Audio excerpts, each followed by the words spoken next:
Thanks everyone for joining us today. We're very excited for today's event and to hear our phenomenal speakers share their insights and journey into making change. My name is Jessica and I am the co-president of We Make Change Canada.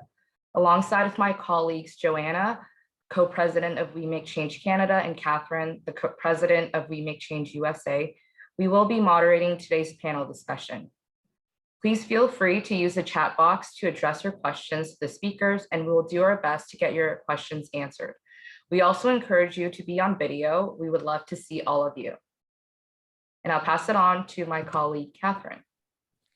Hi, everyone. Thank you so much for coming. As Jessica just said, my name is Catherine. I'm the president of We Make Change USA. I know on behalf of Team USA, we're really excited to be doing a collaboration with our other We Make Change North American buddies in Canada.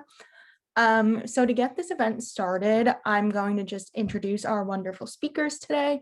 We have 4 fantastic panelists here with us that are all going to speak about how they are working to advance SDG 10, which is reducing inequality. So Carl messaged and said he's going to be a few minutes late, but I'll just read his little bio. So first we have Carl Hancock Rux, playwright, novelist, essayist, recording artist, actor, theater director, radio journalist, as well as frequent collaborator in the fields of film, modern dance, and contemporary art. He is the author of several books, including the Village Voice Literary Prize winning collection of poetry, Pagan Operetta, the novel Asphalt, and the Obie Award winning play Talk. Mr. Rux is also the artistic director of Mabu Vines, an experimental theater company founded in 1970 and based in New York City. He is the recipient of numerous awards, including the Doris Duke Award for New Works and the Doris Duke Charitable Foundation Award, as well as New York Foundation Award for the Arts Prize, the Bessie Award, and the Alpert Award in the Arts. And finally, he was also featured in 2019 as a Global Changemaker awarded by We Make Change. So very accomplished, excited to hear from him in a little while. Next, we have Jana Amin, who is an Egyptian-American senior in high school and a rising freshman at Harvard. She is an advocate and a community mobilizer for girls' education and women in Islam. And Jana has given a TEDx youth talk on Muslim women and spoken at the UN on her policies to further youth inclusion and gender parity. She works closely with the Collateral Repair Project, an NGO based in Jordan, to support refugee women and girls. So those are the 2 panelists we have coming from the We Make Change USA side and on to the We Make Change Canada side. The 3rd panelist we have is Amaka. She is born in Nigeria and she founded a Canadian fashion brand. She is a fashion entrepreneur and a mother to a lovely 8-year-old son. Amaka describes herself as Nigerian born and raised, American educated, and now Canadian naturalized. She holds a bachelor's in finance from Kent State University, Ohio, and an MBA in emerging markets finance from American University in Washington, D.C. And last but certainly not least, we have Anya. She is an enthusiastic youth mental health advocate and a self-starter at her core. She's currently a high school student that is passionate about furthering others' education and the importance of having an animal companion. She is the co-founder and director of the charitable organization, the Canadian Courage Project, or CCP, that strives to support homeless youth and with animal companions across Ontario and promote mental well-being. So we have a really wide range of speakers with a lot of expertise that we're excited to hear more from with the coming questions. So I'm gonna throw it back over to Joanna. Thanks, Catherine. It's a very exciting panel discussion we have here, and we'll jump right into the panel discussion. So our first panel discussion question is, first, tell us about yourselves and more about your current work. What is your organization and what are your interests, and why did you decide to pursue the cause you are doing? So we can go in the order of, is Carl here? Not yet? I think we're still waiting on him, yep. Anya, if you don't mind starting us off? Sorry, did you say me? Yes. Or Anya? Yeah, perfect. I can totally jump in. So hi, everyone. As Catherine mentioned, I'm an Egyptian American activist for girls' education, gender parity, and youth inclusion. Ever since I moved to the US from Egypt at the age of 10, I've been incredibly passionate about uncovering what I know each girl possesses, which is her vision and voice. And I do that through a number of means, whether it's, connecting and giving girls a platform to speak up for what they believe in and speak up for the communities they care about, or working with already established NGOs around the world to help increase access and awareness around girls' education, to, and something that is super dear to my heart, advocating to change the narrative around Muslim women, who are often portrayed as being victims of oppression or submissive servants, when in reality, they are all incredibly diverse, empowered, and impassioned. And so my mission is really about giving people the tools they need to make the change in their communities that they want to see, because I truly believe that those, most affected by the problems are the ones that are most equipped to really craft the solutions that they need and deserve. So I'm super excited to be here today with you all and hear about the rest of the panelists. Thank you, Jana. Anya, if you can go ahead as well. Yes, for sure. So hello, everyone. My name is Anya Bopa. I'm in grade 11. I'm from Ontario, Canada, in a small town called Stouffville. I'm the co-founder and director of the Canadian Courage Project, Canada's first youth-run charitable organization that supports youth facing homelessness and their animal companions. So for a bit of a backstory on the Canadian Courage Project, I own animals. I have grown up relying on my animals for the promotion of my mental health. So at the age of 13, I began volunteering at a local animal shelter. And there I saw that some of the animals that were coming in were from those that maybe didn't have the means or had been homeless, and they unfortunately couldn't support their animal. And some of the youth that were surrendering their animals were my own age. Now I saw that some of the animals never fully recovered from being left behind. And from doing a bit more research, I found that for a lot of homeless youth, their animals are the only being that have been with them through thick and thin. And this group is often left to fall through the cracks. They receive limited resources because of their animal companions.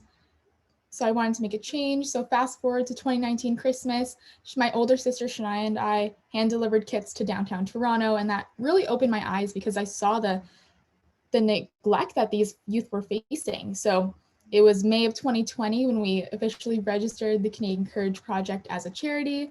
And at the Canadian Courage Project, we create care kits and donate them to local shelters that house youth with animal companions. And these kits are comprised of hygiene items for both the youth and their pets. Thanks so much, Anya. It's great to hear so much of all your work, such a young age. Amaka, if you can go next. Thank you so much. I'm excited to be here, and it's great to meet the other panelists. You're doing exciting things, and it's really awesome to meet you. As you mentioned previously, my name is Nwamaka Agbakoba. I'm founder and CEO for MKCurvy. We're an African-inspired clothing line for curvy women. We are really founded on the premise of self-love, and we're all about women. On the basis of serving clients, we believe that women essentially self-love is the beginning of just success in personal and professional relationships. And so we're always encouraging women to look their best in order to feel their best and in order to show the world the best that they have in them. On the flip side of it, 70% of our supply chain is essentially women. We've pitched our tent in Africa. I'm Nigerian born. Of course, I fly my Nigerian flag very high, even though I'm also a Canadian citizen. And we're actually registered both in Canada and here in the US. We were founded in Edmonton, Alberta, but now we've moved our headquarters to the US. We're constantly seeking cultural representation. And as a backstory, I have actually worked, my master's was in emerging markets finance. So I've worked in the international development sector most of my career. And through research and practical living as a single mom, I know how difficult it is for women to make it in the world. There's barriers everywhere. And so whatever we can do as a company, while we're making women look beautiful, on the flip side, the women who are also producing the clothing, we're looking to empower them and make sure that they also have dollars in their hands to feed their families, make sure that their family's lot is better.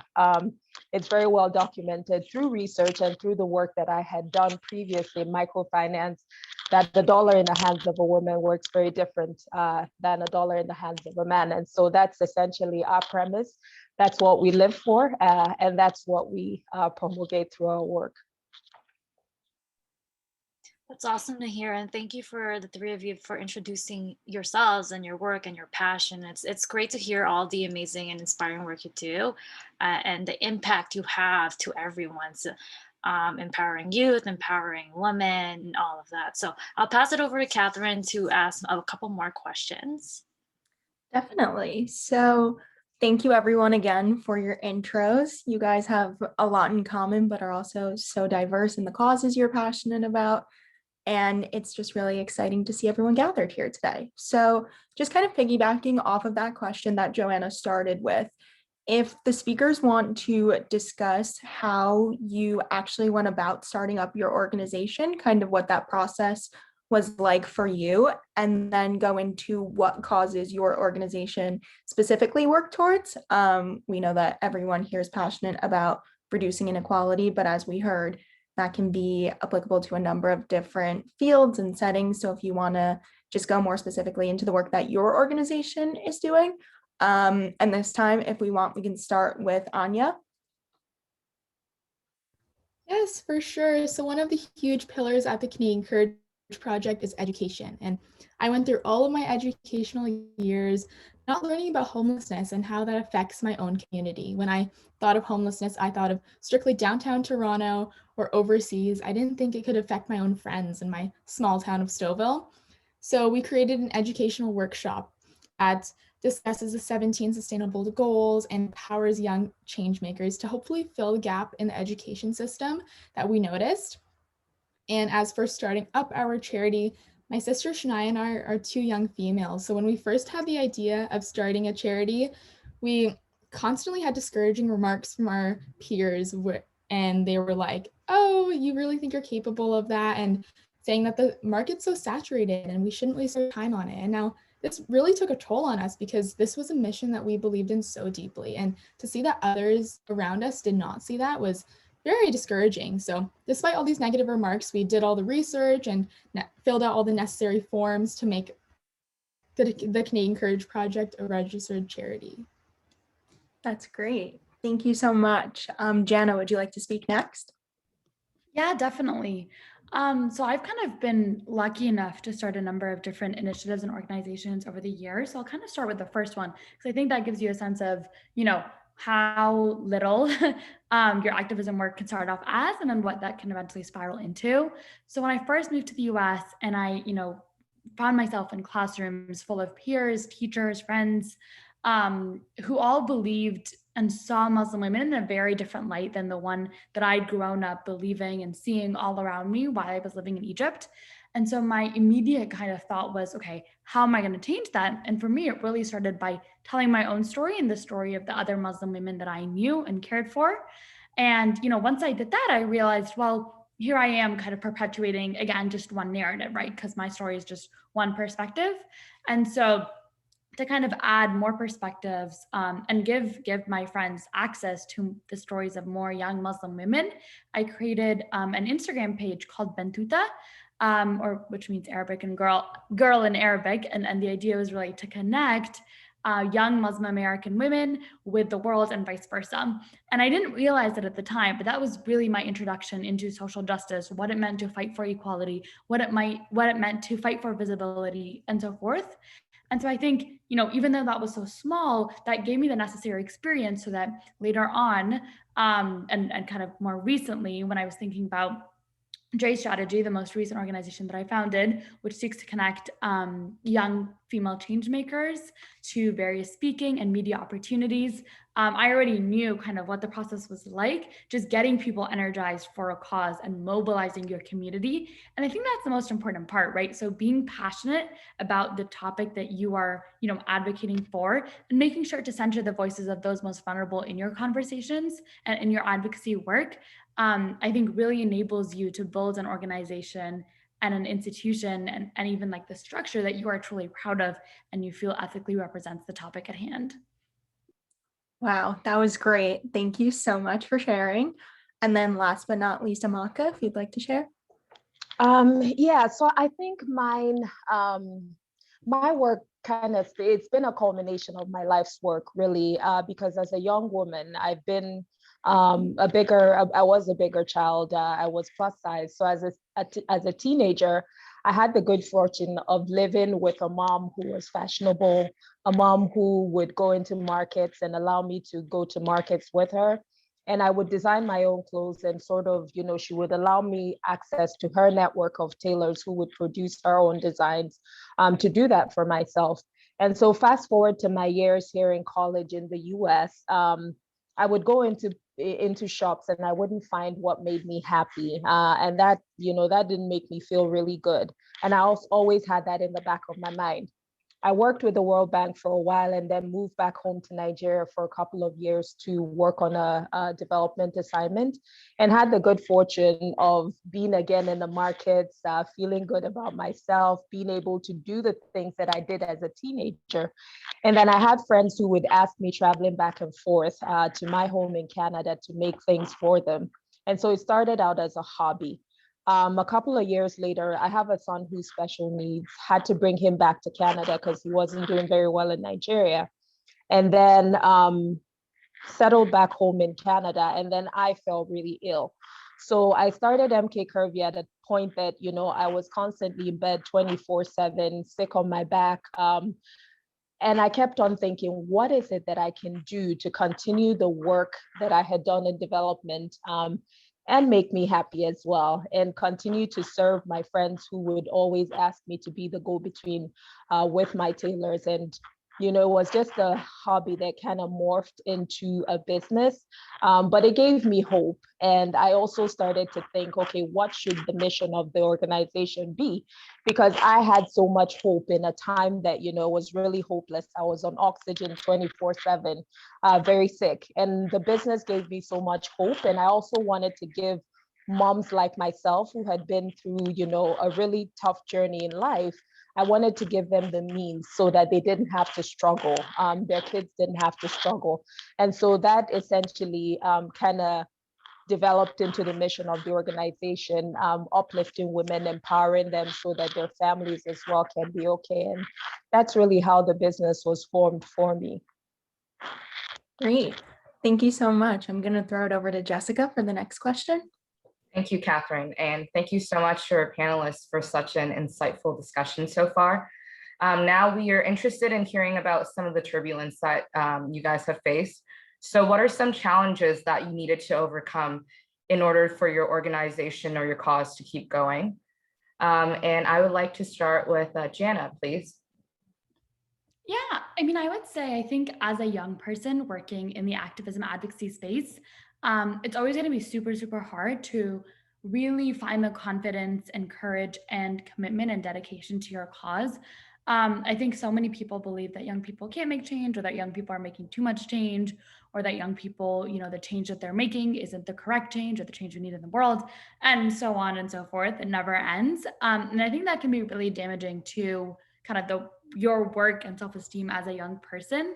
And so I think for me, I found it really challenging to actually speak up for Muslim women, for example, when a lot of the teachers and adults in my community were telling me that I was incorrect, or that I was wrong, or that I didn't know what I was talking about, or I didn't read the news enough, right? And as a young person, you question if you really do have the expertise to talk about this issue. But I would say that as a young person, you also have a unique expertise. You have a unique experience. You have, unique digital expertise in particular, right? That is unparalleled and cannot be compared with that of adults. And so really, I think taking advantage of that uniqueness and of your unique talent, and using that to kind of lead the way and almost ground you is so, so important, and really helped me kind of overcome all the challenges. So when I kind of thought back to my own experience, I was like, wait a second, you all are saying that, Muslim women look this one way, but I know from my own lived experience that that's not true. It doesn't mean that every other story looks like mine. That's not what I'm saying, right? But I'm just saying that sometimes you have to broaden the narrative and see things through a variety of perspectives, and mine is certainly one of them. And so I think just having the confidence to, pull up that seat at the table, make sure your voice is being centered, actively amplified, and listened to, is super important. Thank you so much, Jana, for sharing the importance of your own lived experiences and the power of youth. Next, I would like to ask Anya to speak on this. All right, firstly, I'd just like to say, Jana, I love how you said that youth have a unique and empowered voice. I think that's so important. So a struggle that we saw was we started this organization in the midst of a pandemic. So when we thought of our charity, we thought of lots of in-person fundraising events that were fun, but we kind of had to shift gears a bit. So we navigated the digital fundraising world, which was a learning experience for all of us. So we learned from fellow colleagues in the nonprofit world, and a major fundraising method that we saw was selling merchandise. So we sold tote bags and hoodies, and 100% of the proceeds that were used to support youth with animal companions facing homelessness. So that was a way that we overcame this struggle. And the merchandise field gave people that purchased an item something in return to make them feel like they were making a change in their community and while donating at the same time. So that's one of the struggles that we saw.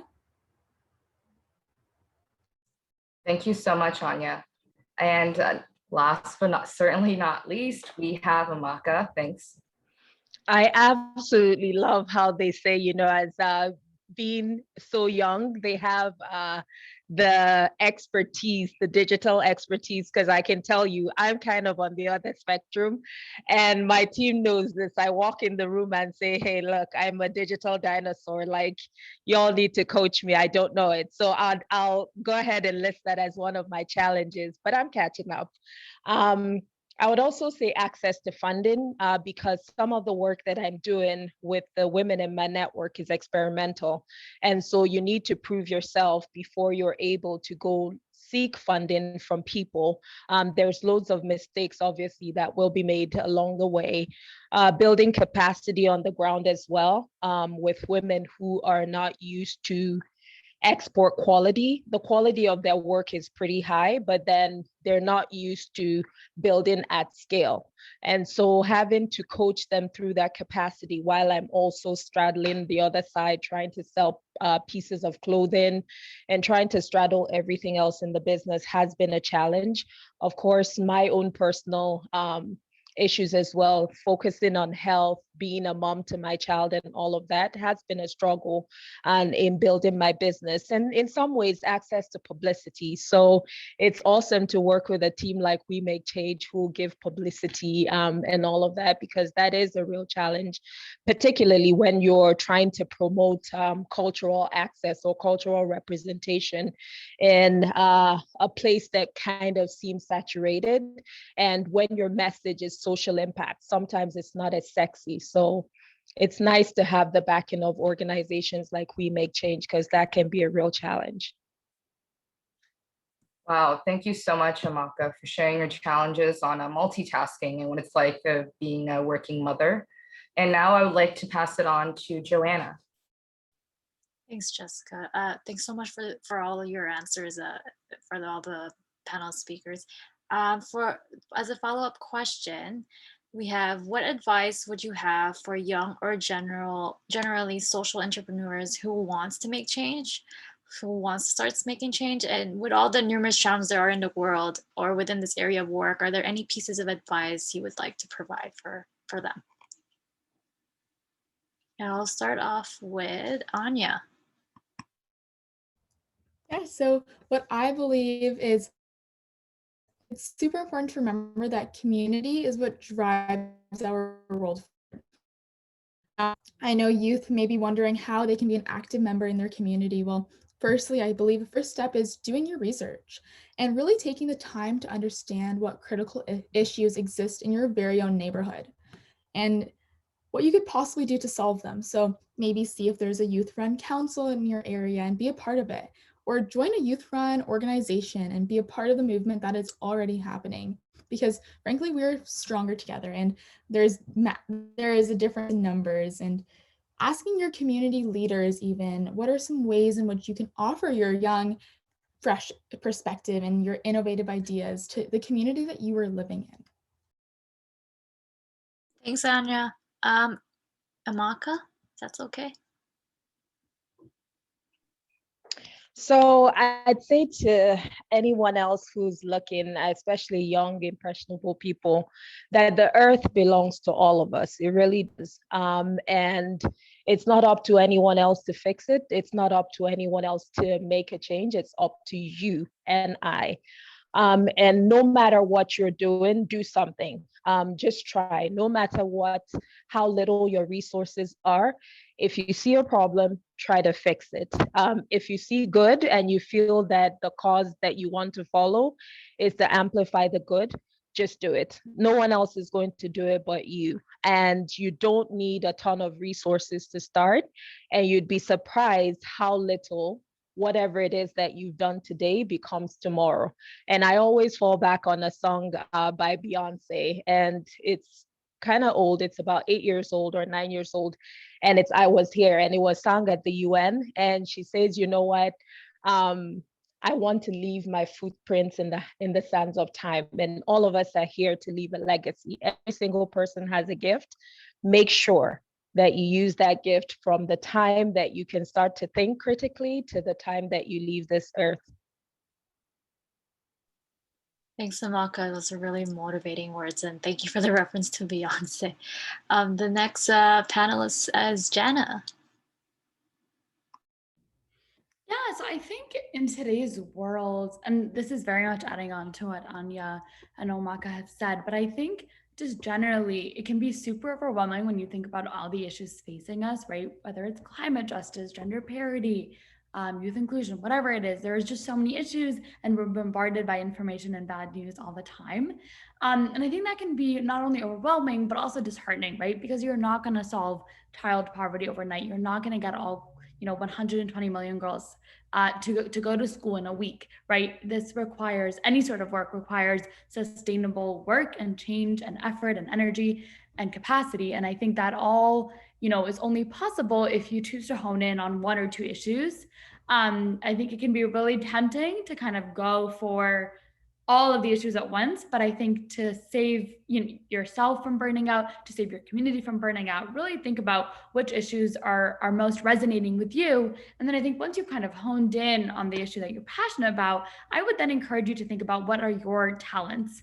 And I say this a lot to young people, but I think this is some advice that really helped me. As a young change maker, I often found myself wondering, how am I uniquely positioned to solve or help solve this issue? And I love speaking. I've always loved speaking. I'm such a chatterbox ever since I was young. So I knew immediately that it had to have something to do with public speaking, right? And that's how I ended up committing to using public speaking to raise awareness for girls' education on the TEDx stage, at the UN, and so forth. And so by knowing and recognizing that public speaking was my passion and my talent, I was able to channel that for good. But you could do that with anything, any sort of talent. If you're a painter, why not auction some paintings to raise some money? If you're a singer, why not hold a virtual concert? If you there's just endless possibilities and endless talents that are out there. So I think thinking about where you are uniquely positioned to help the issue that you care about is a really important first step to creating the change you want to see in the world. Thanks so much, Jana. That's a great advice to everyone. Building capacity, being creative in different ways. Sometimes we really need to evolve and grow when we go through these challenges. I'll pass it over now to Catherine. We'll continue with the speaking remarks. Yes, definitely. So we're about halfway through the event, so we thought it would be a good idea to just let the panelists breathe for a moment. And we do want this to be an interactive event. So at this time, we're going to open it up to the audience. There's kind of two different things we want to discuss. One of them would be if any audience members have any questions that they would like to ask the panelists. It could be a general question for all three of them, or it could be specific for one panelist if people in the audience would like to join in. And then in addition to that, if no questions are coming to mind right now, if people want to jump in and kind of tell everyone a takeaway that they've gotten so far, something they've learned, maybe a quote that one of the speakers has said that's really resonated with you so far, I think that would be a really great opportunity just to kind of get to know each other and have everyone participate. I'm going to go first with just something that resonated with me. It's actually 2 points. I wrote them down.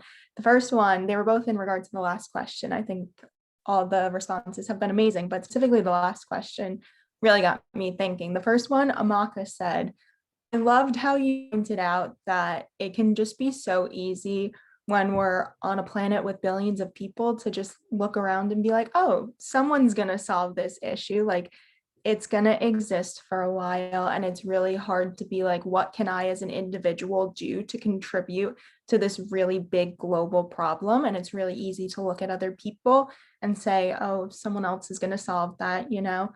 But you pointing out that everyone just has something to offer, even you, as you were sick and you were founding your organization, and as a mom, I mean, that must not have been easy. And you took the time that you had available and made change in your own way, even if it was sort of limited by time or whatever else you had going on. So that was one thing that's really stuck with me so far, is that everyone has the ability to kind of make change, whether it be big or small.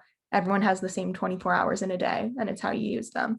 And then the second point that resonated with me was what Jana was saying about how everyone has something to bring to the table and a talent.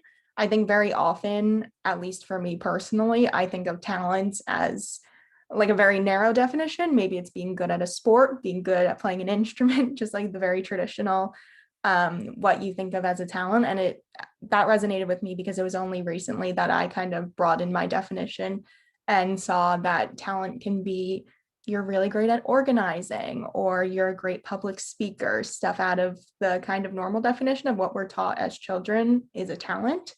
Even being passionate, I would say, you know, is a talent. So I really liked those 2 quotes and those 2 takeaways so far. If anyone else would like to share either a question they have for one or all of the speakers, or something that they've learned so far, or a takeaway, that would be great. You could just unmute yourselves and go for it. There's actually a question on the chat. James asked the question. He said, what's something you didn't expect that's happened to you on your change maker journey, good, bad, or strange?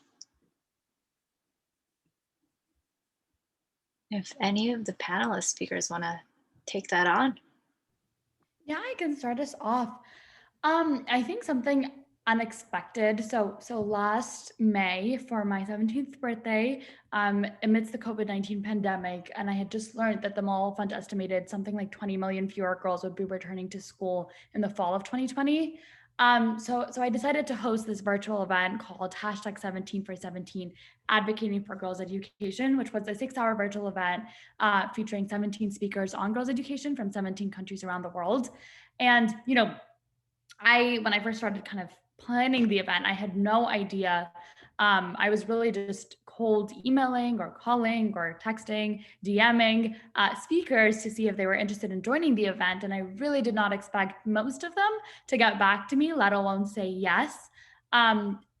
Every speaker but one, because she wasn't available, said yes and was incredibly excited to jump on board. So much so that I ended up having to relegate some of the people I had reached out to into panelists rather than speakers, so that it would fit the 17 blocks that I had created. And so I think what was really unexpected was how much people were willing to come together and support my work and my passion for change in this area. And I think it all really stemmed from the fact that, like, so many young people are just scared to reach out and take that first step and ask. And it is a really daunting experience. I remember kind of trembling every single time I hit the send button. And yet, you know, everyone from the CEO of the Malala Fund to the director of the UN's Girls Education Initiative got back to me and was super excited to get on board with the initiative. And so I think as long as you and your intentions are really to create good in the world, people will recognize that and support you. And I think that was something that really surprised me. Thanks, Jana, for sharing. Does anyone else would like to share? Anya, Amaka? Yeah, I can definitely share. Something that I found kind of crazy to believe was we started off as a 3-person team, and then I was just shocked at how willing the community is to help out and how eager everyone is to be a change maker. And I saw this through when we were starting recruiting new team members, all the amazing individuals that were eager to make change. And we're so grateful that now we have a team of over 35 passionate individuals that we're so grateful to have, and we could not be doing what we're doing without them. And it was just really crazy for me to believe that the community is just amazing. Thanks, Anya. Yeah, I think for me, it still shocks me every time I see someone even rock, an MKCurvy outfit. Like sometimes when I send things out, I know that I've made an amazing creation. I've designed it. The women have done a fantastic job. We've sourced the best materials, but somehow in the back of my mind, I'm like, oh my God, they're going to hate it. It's just always incredible to get the feedback and then to have a recommendation. It still fascinates me, and it still makes me just as happy as when I created the first piece. Thanks. That's great. Thank you so much. We had another question come in the chat. This one is specifically for Amaka. So the question says, I'm curious to learn more about how you balance the different aspects of running MKCurvy. How have you structured your organization? What parts do you directly handle versus what parts do you kind of delegate to other members of your team? Oh, that's an excellent question. Honestly, I still say that I'm still a little bit scared to let people into the back end of my chaos, because it's still pretty chaotic, even though, we have a little bit more structure now. I designed the clothing by myself. I now have someone else sketch it because my sketches are not the best. I will attempt and then hand it off to someone else who will sketch professionally for me. And then we send it to a team of women. I have a network of female tailors in Nigeria who design, or who actually stitch the pieces together. So that is outsourced essentially. Even though they're on my network, they all have their own shops. So you could also think of it as being outsourced. A lot of the branding will still be me, but then there's things within our branding and our marketing that is now various team members who will work on that. We're still working on outsourcing a bunch of things like, publicity, those kinds of things. We haven't. We're still a very small company. And we used to do some work actually with a social impact with folks who have disabilities. That has actually morphed into a different organization now, because it was too much to handle doing the disability work and the fashion work under the same umbrella. So there's a foundation now, Green Onyx Foundation, which I'm also founder of. So it's quite difficult to answer your question in structuring, but after a while, you start to understand what the market needs versus what you want to accomplish, and then start to, even though we're still a small organization, I've created my org chart as though we're in the future state, and then I'm starting to figure out how to plug those pieces, and in the interim, how to use the resources that I have to do the best that I can. I hope that answers the question. That's great. Thank you so much. I think actually this question is really applicable to all the speakers as well. So if Jana and Anya want to speak about this as well, I can just quickly summarize the question again, but just we're curious about learning how you balance the different aspects of your individual organizations or the mission that you're working toward, and how you kind of have structured your organization. What parts do you kind of hold near and dear to you that you do yourself versus what do you delegate to team members, stuff like that? Yeah, so I think when we first started, we tried to do everything ourselves. And then shortly after, we realized that we don't have the skills to do everything.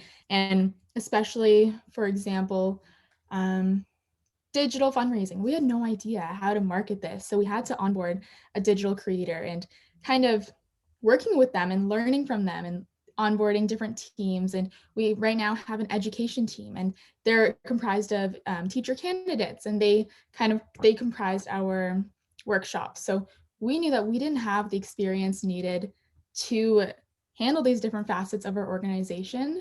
So we had to delegate and onboard new team members that do have the experience and the capabilities. Yeah, and I can quickly kind of jump in and share my own experience. I think I found that a lot of the structural work I have had to kind of do myself, right? Whether it's like setting up the organization or reaching out to people, et cetera. And I think that also comes with kind of like building your personal brand, but also the brand of your organization. And I think a lot of that work I, especially in the beginning, had to do. But I think as my various kind of initiatives have grown, I A, don't have time to do, everything under the sun. And B, I think it actually is a huge benefit to have other people kind of involved in decision-making processes, because it means that there's more diversity in voices and perspectives involved in the final outcome and product. And so I've tried to kind of get myself to be more comfortable delegating things to team members, outsourcing a lot of our kind of like branding, thinking about how, there's kind of my own expertise and what I'm comfortable doing, but it's okay if I'm kind of willing to learn about kind of website design, but I don't have to design the website. Someone else with more expertise and a better skill set in kind of that realm will do a better job and save me some time. And so thinking about kind of that efficiency. So what are you not good at, and how can you use your skills and help outsource them, so that it's kind of this dual process. That's really inspiring. Thank you guys all for sharing. We're nearing the end of our hour, and in a few minutes, I'm going to pass it over to Farouz from We Make Change Canada to ask some concluding wrap-up questions. But before that, I would just like to get a couple of takeaways if any brave audience members would like to just kind of share. Again, it could be a quote that one of our speakers has said, an idea they've talked about, the work they're doing, just anything that you've kind of learned or has resonated with you so far. If a few people would like to share. Yeah, I would love to go. I have some key insights that I really liked. Anya, so thank you for encouraging us to look for issues within our own community. Like you said, change doesn't have to happen at a global level. Creating change at the local level is equally important and equally impactful. And Amaka, thank you. I respect and admire how you use your own struggles to create an opportunity to empower women while managing a business, a foundation, and raising a child. You have shown us all that women are truly capable of anything. Jana, thank you for showing us that our age does not define our ability to make change, and that we should look for ways we're uniquely positioned to raise awareness on issues that we care about. So thank you all. That was awesome. Thank you so much, Jessica, for sharing. And do we want to get one or two more takeaways? Yeah, I'll chime in here if that's okay. Yeah, thanks so much for having this panel discussion, for one. I will say that all of your stories are super inspiring, and to see, such young people as well starting initiatives is amazing. And to see where, you can really start something now, and I don't know, I'm just really curious to see how it goes in the next coming years too. So as well, though, this also, with this last question, it almost turned into a social entrepreneurship workshop. We just learned a whole bunch about how you guys do your thing. And I think that's really awesome. And we need to get that word out to more people. Great. Thank you so much, Chandler, for sharing. I agree. It kind of turned into a little workshop there. If anyone else has kind of ideas brewing in their mind of wanting to start something, these are obviously three really inspiring women who are already on that track. So that's really amazing. And now I'm going to throw it over to Farouz from We Make Change Canada for a few concluding questions for our panelists. Thank you everyone for what was shared today. It's been really inspiring, and I'm interested to hear a bit more about where you think we can go from here. Where do you think more work still needs to be done in your respective fields? So whoever maybe wants to start. I can start us off. I think there's so much more work to be done. I think first of all, kind of in this space of changing the narrative around Muslim women, I think we've definitely over the past couple of years seen a ton of growth in the mainstream media, but also in pop culture, and even kind of just in our everyday perspectives. But I still think that there's a lot more that we all can do, right? And so it's just about recognizing your bias. So when you walk past a veiled woman on the street, right, what are you immediately assuming about her background, her level of empowerment, and so forth? And so thinking about that, and getting to the point where every single person is aware of that bias and actively working to dismantle it, I think is the next step. And a step that I think will take, many years of work to achieve. But I think hopefully, the more positive representation we see of Muslim women in the media, the more that dream will become a reality. I think in the space, kind of, or in the realm of gender parity, I think the COVID-19 pandemic has really highlighted some of the incredible vulnerabilities in the gender parity space, right? Whether it's the 30 million girls who are not going to be returning back to school, whether it's how many girls are losing access to reproductive tools or sources. There's just, on every single level in the world, we've seen kind of gender parity roll back amidst the COVID-19 pandemic. But it's also an opportunity to reset, right? To say, okay, we have completely changed the way that our world looks, but we don't want to go back to the normal that was before, right? We want to build a new normal, and that new normal hopefully will be more inclusive of women and girls. And I think, I saw, I think, Buba, you put a question in the chat that was really great about how boys and men can support MKCurvy. And I think boys and men play a really important role in building back our society so that it is more inclusive of women and is centering their voices. Because we've seen in the past that, in peacemaking processes and decision-making spaces, when we center the voices of young women and girls, peace processes are actually more likely to last 15 years. And so it's just, statistics like that demonstrate why it's so important to ally yourself with women and lift them up and their work up. And then I think finally, in the space of youth inclusion, there's still a lot of work to be done. I think youth more than ever today are being represented in panels, podcasts, events, etc. But I still think that, the voices are kind of the same perpetual three voices, right? We hear about Greta Thunberg all the time, but we don't necessarily hear about all the other Indigenous climate change activists around the world, or those from the global South, or those who are women of color. And so thinking about, whose voices are still missing when we say youth inclusion, I think is the next step to making sure that when we're talking about youth inclusion, we're actually talking about youth inclusion in every space and community. Yeah, I almost don't feel like adding anything to that. Jana was so articulate in answering that question. Amazing. And I do agree with you.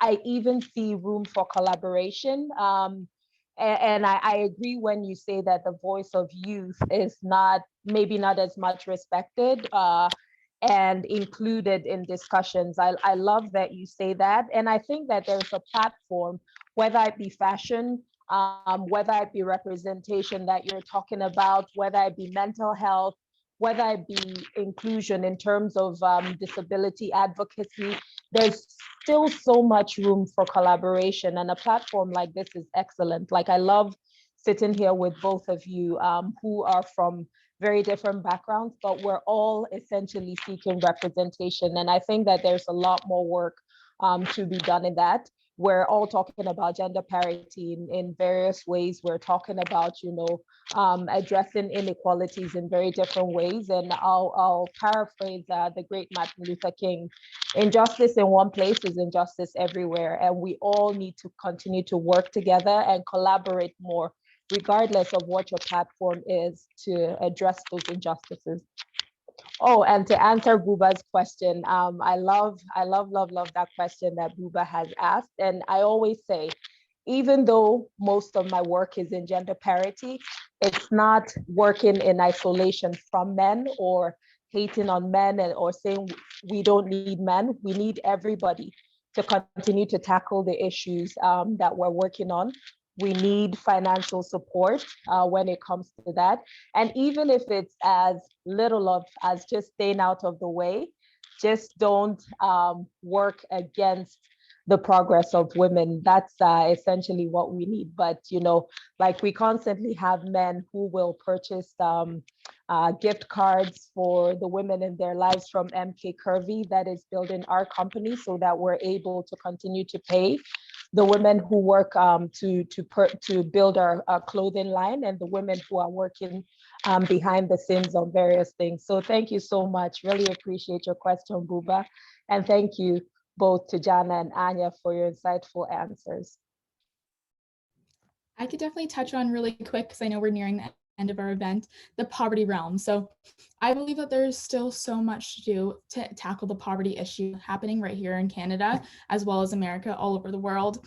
So one of the huge issues is breaking the cycle of poverty. And the homeless youth population is so important, because if we don't break the cycle of poverty now, there's the risk that they will end up in poverty the rest of their life. So giving them those resources to get on their own feet and move out of the shelter system into independent housing, start a life of their own, and giving them those resources to maybe internship programs to put on their resumes to get a job, and breaking the cycle of poverty altogether is definitely a huge issue that needs to be tackled still. Thank you so much, everyone who shared. I really was able to understand more about how important it is for collective mobilization, but also investing into the community. So we're helping everybody equitably. That's all from my side. I'm going to pass it on to Joanna now. Thanks, Farouz, and thanks everyone again. So as final remarks, again, thank you so much for everyone who participated today. It was a great panel. You all are so amazing. And a very special thank you for dedicating your time to speak about your passion, your organization. Super incredible and very inspiring individuals. I learned so much today, and I hope everyone else learned so much. And thank you for sharing your personal stories. Again, we will be sharing this recording and sharing this recording to everyone globally through all of our social platforms. So despite of us, there's not a lot of us here, everyone will see this and everyone will hear your personal stories. So, and before we end things off, is it possible that we can take a picture? And I'll pass it over to Catherine and Jessica for final remarks as well. So I'm just gonna take a picture for everyone. Okay, ready? 1, 2, 3. Okay, we'll take one more. 1, 2, 3, smile. We'll do a funny pose. You can do whatever you want.